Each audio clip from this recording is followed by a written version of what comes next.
ሰላም ሰላም ውዴ ስለ አርሰናል ዩቲዩብ ቻናል አድማጭና ተመልካቾቻችን እንዴት አመሻችሁ? እንደተለመደው ስለ አርሰናል የተለያዩ መረጃዎችን ይዘን ወደ እናንተ መጥተናል። ላይክ እንዲሁም ሰብስክራይብ በማድረግ አብራችሁን ቆዩ። ክለባችን በኮሚኒቲ ሺልድ የፍጻሜ ጨዋታ ነገ ማለትም እሁድ ነሐሴ 10 ምሽት 11 ሰዓት ላይ በካርዲፍ ስታዲየም ከማንቸስተር ሲቲ የፍጻሜውን ጨዋታ የሚያደርግ ይሆናል። ማንቸስተር ሲቲ የኤፍኤ ካፕ አሸናፊ እንዲሁም ክለባችን ደግሞ የእንግሊዝ ፕሪሚየር ሊግ አሸናፊ በመሆናቸው ምክንያት ለኮሚኒቲ ሺልድ ዋንጫ ጨዋታ የሚጫወቱ ይሆናል። ማንቸስተር ሲቲው አሰልጣኝ ኢንዞ ማሬስካ ስለ ኮሚኒቲ ሺልድ የፍጻሜ ጨዋታ የሰጡ አስተያየት አለ። ለእኔ በግሌ ይህ ዋንጫ ነው። ዋንጫውንና ፍጻሜ ጨዋታ ሲኖር ሁልጊዜም ጨዋታውን ለማሸነፍ ትጥራለህ። ስለዚህ በፍጹም የወዳጅነት ጨዋታ አይደለም።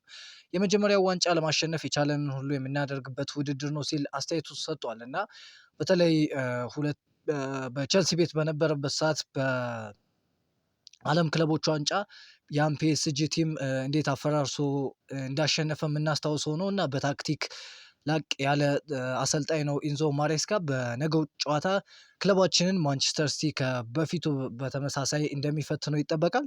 ነገር ግን ከዚህ በፊት ባለፉት 3 የኮሚኒቲ ሺልድ የፍጻሜ ጨዋታዎች ክለባችን በማንቸስተር ሲቲ ላይ 3ቱንም በማሸነፍ የበላይነት አለው። በዚህም ነገም አራተኛውን ወደ ኤምሬትስ ለማምጣት የሚፋለም ይሆናል። ጋብሪኤል ማጋሌሽ አላማችን 5ቱን ዋንጫ ማሸነፍ ነው ሲል አስተያየቱን ሰጥቷል። 4ቱን ዋንጫ እንዲሁም ነገ የምንጫወተውን ኮሚኒቲ ሺልድ ማለት ነው፣ ፕሪሚየር ሊግ፣ ቻምፒዮንስ ሊግ፣ ኤፍኤ ካፕ እና ሊግ ካፕ አለ። እንዲሁም ነገ የምንጫወተው የኮሚኒቲ ሺልድ ሲጨመር 5 ዋንጫ ማለት ነው። ስለ ቻምፒዮንስ ሊግ ፍጻሜ ሽንፈት የተጠየቀው ጋብሪኤል ያን እንዴት በዚህ ዓመት እንዴት እንደ ተጨማሪ መነሳሻ ያገለግለናል ያለ ሲሆን እያንዳንዱ የውድድር ማሸነፍ እንፈልጋለን፣ ነገር ግን ስለሚጠብቀን ጉዞ እንረዳለን። ቡድናችን ያለበት የጥራት ደረጃ እናውቃለን። አላማችን ሁሉንም የምናሳትፍበትን 5 የውድድር ማሸነፍ ነው። ጥሩ ደረጃ ላይ ነን፣ ነገር ግን ጠንክረን መስራት አለብን። ሊጉንና ሻምፒዮንስ ሊጉን ማሸነፍ ፈታኝ እንደሆነ አውቃለሁ፣ ነገር ግን ባለን አቅም እንተማመናለን ሲል ነው ጋብሪኤል ማጋሌሽ በቻምፒዮንስ ሊግ ፍጻሜ ያን ፔናልቲ ከሳተ በኋላ ያለውን ቁጭት የገለጸውና ያን ዋንጫ ለማሸነፍ የተቻላቸውን ሁሉ እንደሚያደርጉ ነው የገለጸው። ዴክላን ራይስ፣ ቡካዮ ሳካ እንዲሁም ማርቲን ዙበሜንዲ ከዓለም ዋንጫው ጨዋታ ተመልሰው በኮሚኒቲ ሺልድ በማንቸስተር ሲቲን የሚገጥመው የአርሰናል ቡድን ውስጥ እንደሚካተቱ ይጠበቃል። ከዚህም በተጨማሪ ብሩኖ ጊማሬሽ አዲሱ የክለባችን ፈራሚ በነገው ጨዋታ ቋሚ ሆኖ ምናልባት ሊጀምር የሚችልበት እድል እንዳለ እየተገለጸ ይገኛል። ክለባችን በአርሰናል በኮሚኒቲ ሺልድ ማንቸስተር ሲቲን 3 ጊዜ የገጠመ ሲሆን በ3ቱም ድል ማድረግ ችሏል። ቅድም እንደነገርኳችሁ ነገም ይደግማል ብለን እናስባለን። ለውዱ ክለባችን 4ኛውን ከማንቸስተር ሲቲ ጋር የፍጻሜ ኮሚኒቲ ሺልድ ዋንጫ አሸንፎ እንዲያነሳ እንመኛለን። የእናንተን ሀሳብ እስኪ ኮሜንት ጋር አስቀምጡልኝ። ጨዋታው ስንት ለስንት ያልቃል የሚለውም ማለት ነው። ስለ ዝውውር ሁኔታዎች እናውራ እስኪ። ማርቲኔሊ ወኪሎች ተጫዋቹ ወደ ጋላታሳራይ የመዘዋወር ምንም አይነት ፍላጎት እንደሌለው ለአርሰናል አሳውቋል የሚል መረጃ ትላንት ዴቪድ ኦርንስቴን ዘግቦ ነበር። ዛሬ ላይ በለቀቅነው ቪዲዮም ገልጸንላችኋል እና ጋብሪኤል ማርቲኔሊ ለአርሰናል ክለቡን መልቀቅ እንደማይፈልግ አሳውቋል። አርሰናል ምናልባት የግራ መስመር አጥቂ የሚያስፈርም ከሆነ ጋብሪኤል ማርቲኔሊ ሀሳቡን ሊቀይር ይችላል የሚል መረጃ ነው ቤን ጄኮብስ የዘገበው። ምናልባትም ጋብሪኤል ማርቲኔሊ እንደ ሁለተኛ ተጠባባቂ አሁንም ሌላ ተጫዋች ፈርሞ የሚታይ ከሆነ ጋብሪኤል ማርቲኔሊ ምናልባት ክለቡን የመልቀቅ አዝማሚያ ሊያሳይ እንደሚችል ነው ቤን ጄኮብስ የዘገበው። ነገር ግን እስካሁን ወደ የትኛውም ክለብ እሱን ወደሚፈልጉት የትኛውም ክለብ ወደ የመሄድ ፍላጎት እንደሌለው በአርሰናል በተለይ ደሞዙም ከፍተኛ ከመሆኑ አንጻር በሌሎች ክለቦች ይህን ተመሳሳይ ገንዘብ ያገኛል ተብሎ ስለማይጠበቅ ከክለባችን የመልቀቅ ምንም አይነት ፍላጎት የለውም። በሳውዲም ከዚህ በፊት ተፈልጎ ነበር፣ ነገር ግን ደሞዙን ቢከፍሉትም በአውሮፓ ላይ መጫወት ፍላጎቱ እንደሆነ በመናገሩ ምክንያት ከሳውዲ ዝውውር ወደ ሳውዲ እንዳይሄድ ሆኗል ማለት ነው እና የጣሊያኑ ክለብ ናፖሊ ጋብሪኤል ማርቲኔሊን ለማስፈረም ይፈልጋል። ናፖሊዎች ለጋብሪኤል ጄሱስ ብቻ ሳይሆን ለጋብሪኤል ማርቲኔሊም ጥያቄ ያቀርቡ ሲሆን በአሁኑ ሰዓት ንግግሮች እየተካሄዱ ይገኛሉ ሲል ጃንሉጂ ሎንጋሪ ዛሬ ላይ ዘግቧል። እና በሮማ እና በጋብሪኤል ማርቲኔሊ መካከል ንግግሮች እየተካሄዱ ነው። በሁለቱ ወገኖች መካከል እንደ ትንሽ እንቅፋት ችግር የሆነው የተጫዋቹ አሁንም ሳምንታዊ ደሞዝ እንደሆነ ተገልጿል ሲል ደግሞ ኮሬዶ ዴሎ ስፖርት የተሰኘው የጣሊያን ዘጋቢ ዘግቧል። እና የጣሊያን ጋዜጣ የዘገበው በተለይም በጣሊያን ሁለቱ ክለቦች ናፖሊ እና ሮማ እየተፈለገ እንደሚገኝ ከሁለቱ ክለቦች ጋር ንግግር እያደረገ እንደሚገኝ ነው ከጣሊያን የሚመጡ ምንጮች የገለጹት። ነገር ግን ፋብሪዚዮ ሮማኖ እንዳለው ማርቲኔሊ በደሞዙ ምክንያት ወደ ሮማ የሚያደርገው ዝውውር የማይቻል ነው። ጋብሪኤል ማርቲኔሊ ወደ ቱርክ የመሄድ እቅድ ስለሌለ ወደ ጋላታሳራይ ለመቀላቀል ፈጽሞ አልተቃረበም ሲልም ፋብሪዚዮ ሮማኖ ዘግቧል። እንዲሁም ማርቲኔሊ ወደ ናፖሊ ሊያመራ ነው የሚለው መረጃ እስካሁን ምንም የተረጋገጠ ነገር የለውም ሲል ፋብሪዚዮ ሮማኖ ገልጿል። እስከ ዛሬ ድረስ ከአርሰናል እና ከናፖሊ ወይም ከተጫዋቹ ወገን ይህን ዝውውር የሚያረጋግጥ መረጃ የለም። በሁለቱ ክለቦች መካከል የተደረገ ድርድር እንዳለ የሚያሳይ ነገር የለም ሲል ፋብሪዚዮ ሮማኖ ዘግቧል። ስለዚህ ይህም ማለት ክለባችንና ሮማ በተጫዋቹ ዝውውር ጉዳይ እየተነጋገሩ እንደሆነ ከናፖሊ ጋር ግን ምንም አይነት ንግግር እንዳልተደረገ ነው ፋብሪዚዮ ሮማኖ የዘገበው። ጆርጌ ኒኮላ ደግሞ በመጨረሻም የዘገበው ጋብሪኤል ማርቲኔሊ ኮንትራት ማራዘም አስቸጋሪ እየሆነ ነው። ጋብሪኤል ማርቲኔሊ በአርሰናል ቤት የሚቆይበት ከፍተኛ እድል አለ። አርሰናል ለተጫዋቹ 50 ሚሊዮን ፓውንድ አካባቢ እየጠየቀ ነው ሲልም ዘግቧል። ክለባችን ተጫዋቹን ሽጦ በሱ ቦታ ላይ ሌሎች ተጫዋቾችን ማምጣት ይፈልጋል። ነገር ግን እሱን ከሸጠ የትኛው ተጫዋች ይመጣል የሚለው ትልቅ ጥያቄ ነው። ምክንያቱም ኬናን ይልዲዝ ብቻ ነው እንደኔ አሁን ላይ አውሮፓ ላይ ያለ በሱ ቦታ ጥሩ አማራጭ ነው ብዬ የማስበው። ለእሱም ጁቬንትስ ተጫዋቹን ለመሸጥ ብዙ ገንዘብ ይፈልጋል። አርሰናል ኦፍኮርስ ገንዘቡ አለው፣ ተጫዋቹን ለማስፈረም የሚችል አቅም አለው። ነገር ግን ጁቬንትስ በቀላሉ ይለቀዋል ተብሎ አይታሰብም እና ጋብሪኤል ማርቲኔሊ ለቆ ኬናን ይልዲዝን ለማስፈረም የሚቸገር ከሆነ አርሰናል በተለይ በፕሪሚየር ሊጉ ሊጀምር 6 ቀናት ይቀሩታል እና በእነዚህ ቀናት ውስጥ ተጫዋች ሽጦ ተጫዋች ለመግዛት በጣም ትልቅ ፈተና ነው የሚሆነው እና የጋብሪኤል ማርቲኔሊ ጉዳይ እስካሁንም መጨረሻ ያላገኘ መሆኑ ተገልጿል። አርሰናል የባየር ሊቨርኩሰን ተከላካይ ጃረል ኮንሳን ለማስፈረም በቅርቡ ከጀርመኑ ክለብ ጋር በይፋ ተገናኝተዋል። ነገር ግን ባየር ሊቨርኩሰን ምላሽ ግልጽ ነበር። ኳንሳን ለመሸጥ ፍላጎት የላቸውም። አርሰናል ያቀረበው የመጀመሪያ ጥያቄ በቃል የተደረገ ሲሆን ሊቨርኩሰን ወዲያውኑ ውድቅ አድርጎታል ሲል ፋብሪዚዮ ሮማኖ ዘግቧል። አሁን አርሰናል በአዲስ የዝውውር ጥያቄ ይመለስ እንደሆነ ይጠበቃል። በተጨማሪ በዚህ ሳምንት አርሰናል የማርክ ፑቢልን ማስፈረም ፍላጎት ቢያሳይም አትሌቲኮ ማድሪድ ተመሳሳይ ተጫዋቹን እንደማይሸጥ አሳውቋል ሲል ፋብሪዚዮ ሮማኖ ዘግቧል እና በየሄደበት ክለባችን ሪጀክት እየተደረገ ነው። ነገር ግን እነዚህ ጨዋታዎች የትኛውም ተጫዋች ዋጋ አለው እና መኒ ቶክስ ይላሉ ፈረንጆች እና ገንዘብ ያወራል እንደማለት ነው። ለጀረል ኮንሳ በእርግጠኝነት ከ40 እስከ 50 ያለ የዝውውር ዋጋ ብናቀርብ ምናልባት ባየር ሊቨርኩሰን ሊሸጥበት የሚችልበት አለ። ቀርብን የትኛውም ተጫዋች እንደሚሸጥ አምናለሁ። ምናልባት አውሮፓ ላይ ባሉ እንደ ሪያል ማድሪድ፣ ባርሴሎና ወይም ፒኤስጂ፣ ማንቸስተር ሲቲ አይነት ትልልቅ ቡድኖች መካከል ያሉ ተጫዋቾችን ለመውሰድ ነው የሚቸገረው እንጂ ገንዘብ ካቀረብክ በተለይ እንደነ ባየር ሊቨርኩሰን አይነት ተጫዋቾቻቸውን በትርፍ የሚሸጡ ክለቦች ተጫዋች ለመሸጥ ችግር የለባቸውም። የገንዘቡ ከፍታ መጠን ነው። ምክንያቱም ባለፈውም አይተነዋል። ሊቨርፑል ፍሎሪያን ቨርትስን ሲያስፈርም ተጫዋቹን መሸጥ አይፈልጉም ነበር። ነገር ግን የቀረበላቸው የዝውውር ዋጋ ተጫዋቹን እንዲሸጡ አስገድዷቸዋል። ይሄ ትልቅ ከሆነ የዝውውር ዋጋውን ከፍ አድርጎ ከሰጠ ምክንያቱም በዚህ ቦታ ላይ ወሳኝ ተጫዋች ያስፈልገናል እና ፕሪሚየር ሊጉ ሊጀምር ቀናት ስለሚቀሩት በዚህ ቦታ ላይ ተጫዋች ማስፈረም ግዴታው ነው። ኤዝሪ ኮንሳም እንደ ዋና አማራጭነት ይታያል። ነገር ግን ክለቡ አስቶን ቪላ ለተጫዋቹ የሚፈልገው የዝውውር ሂሳብ ከፍተኛ መሆኑን ተከትሎ ክለባችን አማራጮችን እያየ ነው የሚገኘው። ስለዚህም በሚቀጥሉት ቀናት ምናልባት አዲስ የዝውውር ሁኔታዎችን ልንመለከት እንችላለን።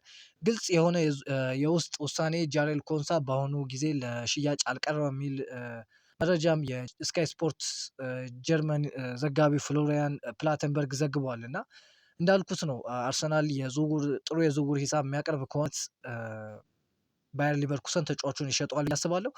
ቪክተር ኦሲሜን ጉዳይ እስኪ እናውራ። አርሰናል የአጥቂውን ክፍል አማራጮቹን ለማስፋት ቪክተር ኦሲሜን ለማስፈረም ፍላጎት አለው። የዝውውር ተወካይ ጆርጅ ጋርዲ ኦሲሜንን ወደ አርሰናል ለማዘዋወር እየሰራ ነው ተብሏል። ጋርዲ ኦሲሜን ከናፖሊ ወደ ጋላታሳራይ በተዘዋወረበት ጊዜ በዝውውሩ ላይ የሰራ አማላጅ ነበር ሲል ጋዜት ሾሹ የተሰኘ የቱርክ ዘጋቢ ዘግቧል እና በተለይ የእሱ ወኪል ተጫዋቹን ወደ ክለባችን ለማዘዋወር እየሰራ እንደሚገኝ ነው ይሄ ዘጋቢ የዘገበው። ተጫዋቹም ቪክተር ኦሲሜን ተጠይቆ አሁን ላይ በክለቤ ጥሩ እንቅስቃሴ ለማድረግ እየሞከርኩ ነው፣ ነገር ግን ወደፊት የሚሆኑትን የምናየው ይሆናል ሲል አስተያየት ተሰጥቷል። እርግጠኛ አልሆነም በጋላታሳራይ እንደሚቆይ። ክለባችንም ተጫዋቹን እያየ እንደሚገኝ አንዳንድ ምንጮች ያሳያሉ። ቤን ጄኮብስ እንደዘገበውም የቪክተር ኦሲሜን ዝውውር ዋጋና ደሞዝ ለአርሰናል ፈተና ናቸው። በዚህ ወቅት ከስምምነት ለመድረስ የሚያደርግ ምንም አይነት እንቅስቃሴ የለም ሲል ዘግቧል እና እኔ ይህንን ትክክለኛ መረጃ ነው ብዬ አላስብም። ምናልባት የእሱን አስተሳሰብ ሊሆን ይችላል የገለጸው ቤን ጄኮብስ። ነገር ግን አርሰናል የትኛውን ተጫዋች አውሮፓ ላይ ያለ ተጫዋች ገንዘብ ሁኔታ ከፍሎ የማምጣት አቅም እንዳለው በቪኒሲየስ ጁኒየር ዝውውር አይተን ነበር። ተጫዋቹ ወደ ክለባችን መምጣት አልፈለገም። ምክንያቱም በሪያል ማድሪድ መቆየት ነበር የፈለገው። ነገር ግን የቪኒ ጁኒየርን የደሞዝ ሁኔታ አጥንቶ ክለባችን መክፈል እንደሚችል ካመነበት እንዴት የቪክተር ኦሺሜንን ዝውውር በተለይ 308 ፓውንድ አካባቢ 308 ሺህ ፓውንድ አካባቢ ነው በሳምንት የሚከፈለው እና ቡካዮ ሳካ ከዛ በላይ የሚከፈለው ተጫዋች ነው። ክለባችን በዚህ ዝውውር ይስማማ እንጂ በተለይ ጋላት ሰራይም ለመሸጥ ፈቃደኛ ከሆነ የጋላት ሰራይ ፕሬዚዳንት ትላንት እንደነገርኳችሁ አርሰናል ይቅርታ 1 ቢሊዮን ቢቀርብ እንኳን ኦሲሜንን በፍጹም አንሸጠው የሚል አስተያየት ሰጥተዋል እና ጋላት ሰራይ ተጫዋቹን ለመሸጥ ትልቅ የዝውውር ሂሳብ እንደሚጠይቅ ይገመታል። አርሰናል ከተጫዋቹ ጋር እንዲሁም ከጋላት ሰራይ ጋር የሚስማማ ከሆነ የተጫዋቹ የደሞዝ ሁኔታ ችግር እንደማይሆን እኔ በግሌ አምናለሁ። የእናንተን ሀሳብ እስኪ ኮሜንት ጋር አስቀምጡልኝ። ጋብሪኤል ጄሱስ ወደ ናፖሊ የሚያደርገውን ዝውውር አሁን እየተፋጠነ ነው። ዋጋው ወደ 20 ሚሊዮን ዩሮ አካባቢ ይሆናል ተብሎ ይጠበቃል ሲል ጆርጅ ኒኮላ ዘግቧል። በጋብሪኤል ጄሱስ እና በናፖሊ መካከል እየተደረገ ያለው ድርድር አሁን ወደ ላቀ ደረጃ ላይ ዋጋ በ20 ሚሊዮን ዩሮ ወይም በ17 ሚሊዮን ፓውንድ አካባቢ ሊጠናቀቅ እንደሚችል ይጠበቃል ሲልም ነው ጆርጌ ኒኮላ የዘገበው እና ክለባችን ጋብሪኤል ጄሱስን ለመሸጥ እየሰራ ነው የሚገኘው። እሱ ከተሸጠ በኋላ ክለባችን የአጥቂ መስመር ተጫዋች ለማስፈረም እንደሚጥር ይጠበቃል። በተለይም ጄሱስ ከወጣ በኋላ ምናልባት ከሃቨርት ወይም ከቪክተር ዮከሬሽ ምናልባት ቪክተር ዮከሬሽ ይሆናል ተብሎ ይጠበቃል። ከእነሱ ሊወጣ የሚችልበት እድል አለ። አጥቂ የሚያስፈርም ከሆነ ማለትም ጨራሽ አጥቂ ማለት ነው። በዚህም የአርሰናል ዋነኛ ኢላማ በተለይ ሚኬል አርቴታ ተወዳጅ ተጫዋች የነበረው ሁሊያን አልቫሬዝ ለማስፈረም ያደረገውን እንቅስቃሴ ለጊዜው ማቆሙ እየታየ ነው ሲል የቴሌግራፉ ዘጋቢ ባላስ ዛሬ ላይ ዘግቦ ነበር። እንዲሁም ኢኤስፒኤን አርጀንቲና ሁሊያን አልቫሬዝ ለማንም ይቅርታ እንደማይጠይቅና በአትሌቲኮ የነበረውን ቆይታ እንዳበቃ በመቁጠር አሁንም ክለቡን መልቀቅ ይፈልጋል የሚል መረጃዎች ወጥተዋል። ክለባችን በሁሊያን አልቫሬዝ ሁኔታ ላይ ያለውን የዝውውር ፍላጎት ቀዝቀዝ አድርጓል። በተለይ ተጫዋቹ ወደ ባርሴሎና መሄድ እንደሚፈልግ ካሳወቀ በኋላ ነገር ግን የባርሴሎና ዝውውር ከሆነ ምናልባት የክለባችን አማራጭ እንደሚሆን ተጠብቆ ነበር። አሁን ላይ ግን ክለባችን ፊቱን ወደ ሌሎች ዝውውሮች እያዞረ እንዳለ አንዳንድ ምንጮች ይጠቁማሉ። ነገር ግን እስከ መጨረሻ የዝውውር ሰዓታት ድረስ ሊታይ የሚገባው ዝውውር ነው ብዬ አስባለሁ። ኤሲ ሚላን ወጣቱን ኮከብ በውሰት ወስዶ በ40 ሚሊዮን ዩሮ የመግዛት መብት ባይባክ ክሎዝ ኦፕሽን ቱ ባይ ይቅርታ የሚያስችል የዝውውር ጥያቄ ለአርሰናል አቅርቦ ነበር። አርሰናል የቀረበለትን የዝውውር ጥያቄ ውድቅ አድርጓል ሲል ማርኮ ጋይዲን የሰኘው የሌግ ጋዜጣ ዴሎ ስፖርት ዘጋቢ ዘግቧል እና በተለይ ሚኬል አርቴታ ስለ ኢታን ዋኔሪ በባለፈው ተጠይቆ ከኮሞ ጨዋታ በኋላ ሮብ ዕለት ማለት ነው ተጫዋቹን ማቆየት እንደሚፈልግ ተናግሮ ነበር። በተለይም እኔም ካየሁት በኋላ በግሌ እንደ አንድ አርሰናል ደጋፊ ያሳየው እንቅስቃሴ አስገርሞኝ ነበርና በታይት ስፔሶች ላይ ተጫዋቾች ኳሱን ከእግሩ ለመቀማት እስከሚቸገሩ ድረስ ኳሷን ኮንትሮል የሚያደርግበት እና መምታት ባለበት ሰዓት የሚመታበት ማቀበል ባለበት ሰዓት የሚያቀብልበት የሻርፕ የሆነ ማይንድ ያለው ተጫዋች ከመሆኑ አንፃር በተለይ ወደ ማርሴይ ሄዶ ጥሩ የውድድር ዓመትን አላሳለፈም ነበር ባለፈው የውድድር ዓመት። ነገር ግን አሁን ላይ ተመልሶ በቅድመ ውድድር ጨዋታዎች ላይ ጥሩ እንቅስቃሴ እያደረገ ነበር የሚገኘው እና የኤሲ ሚላኑ አሰልጣኝ ሩበን አሞሪምም ተጫዋቹን ወደ ጣሊያን ማምጣት እንደሚፈልግ ነገር ግን ክለባችን የዝውውር ጥያቄውን ውድቅ እንዳደረገ ነው የተዘገበው። ሚኬል አርቴታ ከአርሰናል ጋር አዲስ ውል እንደሚፈርም አረጋግጧል። እጅግ በጣም ደስተኛ ነኝ። አብሬያቸው ለምሰራቸው ሰዎች በጣም አመስጋኝ ነኝ። እድሉ ሲኖረን ጉዳዩን አብረን እንፈተዋለን። ደጋፊዎቹ መስጋት የለባቸው ምክንያቱም እኔ እዚህ ለመቆየት ደስተኛ ነኝ። ሚኬል አርቴታ በአርሰናል አሁን ባለው ውል እስከ 2027 ድረስ ይቆያል። ሚኬል አርቴታ በአዲስ ውል እስከ 2000 ስንት በክለባችን እንደሚቆይ ያታወቀ ነገር የለም። ነገር ግን ሚኬል አርቴታ በክለባችን ደስተኛ እንደሆነና እንዲሁም ኮንትራት እንደሚፈርም ነው ያረጋገጠው። ሚኬል አርቴታ በማርቲን ኦዲጋርድ እና በቡካዮ ሳካ ላይ አዲስ ነገር እያየ እንደሆነ ተናግሯል። ባለፈው ዓመት በአንዳንድ ችግሮች ምክንያት ወጥ ብቃት ለማሳየት አልቻሉም ነበር። አሁን ግን ትልቅ መሻሻል እንደሚያሳዩና ቡድኑም ጠቃሚ እንደሚሆን አምናለሁ ምክንያቱም በውስጣቸው ያለውን ከፍተኛ ፍላጎት እያየው ነው ሲልም ነው የተናገረው። ምርጡን አርሰናል መቼ ነው የምናየው ተብሎ ሚኬል አርቴታ በጋዜጠኞች ለተጠየቀው ጥያቄ ምርጡን ብቃታችንን እሁድ ማሳየት አለብን፣ ሲዝኑ በምርጥ ሁኔታ መጀመር የምንችለው ዋንጫ በማሸነፍ ነው ሲል አስተያየቱን ሰጥቷል። በመጨረሻም የአርሰናል የፕሪሚየር ሊግ ዋንጫ የማንሳት ስነስርዓት በቀጥታ ስርጭት ላይቭ ስትሪም ባለፉት 2 አስርት ዓመታት ወይም 20 ዓመታት ውስጥ ከፍተኛውን የተመልካች ቁጥር በማስመዝገብ ሪከርድ መስበሩ ተዘግቧል። የሥነ ሥርዓቱ የቲቪ ስርጭት እስከ 7.3 ሚሊዮን ቀጥታ ተመልካች ላይቭ ቪወርስ የደረሰ ሲሆን ይህም ከ2 ዓመት በፊት ሊቨርፑል ዋንጫ ሲያነሳ ከተመዘገበው 3 ሚሊዮን ተመልካች ጋር ሲነጻጸር እጅግ ከፍተኛና ታሪክ ትልቁ ቁጥር ሆኖ ተመዝግቧል። ክለባችን ምን ያክል ትልቅ እንደሆነ ማሳያ ነው። አብራችሁን ስለቆያችሁ ከልብ እናመሰግናለን። ለዛሬ የነበሩ መረጃዎች እዚህ ጋር ያበቃሉ። ቪዲዮ ከተመቻችሁ ላይክ እንዲሁም ሰብስክራይብ፣ ያላችሁን ሀሳብ ደግሞ ኮሜንት ጋር አስቀምጡልኝ። ቻው